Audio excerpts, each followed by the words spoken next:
Doctor BR Ambedkar రాసినటువంటి రాజ్యాంగంలో పొందుపరిచినటువంటి 29 మంది ఏవైతే ఎస్సీ రిజర్వ్డ్ సీట్లు ఉన్నాయో దళితులుగా పోటీ చేసి గెలిచి వాళ్ళ ప్రాతినిధ్యం వహిస్తున్న ఈ 29 మంది ఎమ్మెల్యేల గొంతు మోగబోయిందా? దళితుల మటు చెప్పుకుని ముందుకు సాగి నువ్వు ఏ విధంగా అయితే పార్టీలోని మనుగడ సాగిస్తూ ఉన్నావో నువ్వు ప్రశ్నించలేకపోయావా? 29 మంది ఉన్నారు ఎమ్మెల్యేలు ఎస్సీ సామాజిక వర్గానికి సంబంధించి దళితులుగా. ఏం చేస్తున్నారు? కనీసం దీని మీద వచ్చి పెదవి విప్పారా? ప్రెస్ మీట్ అన్నా పెట్టారా? మాట్లాడారా?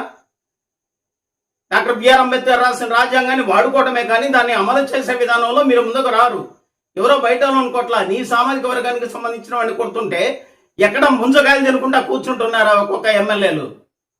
4 ఎంపీలు ఉన్నారు, 29 మంది ఎమ్మెల్యేలు ఉన్నారు. సాక్షాత్తు హోమ్ మినిస్టర్ దళిత బిడ్డ, ఆమె కనీసం చర్య తీసుకోలేదు. దళితుల్ని కొట్టిన వాళ్ళని ఇంతవరకు కనీసం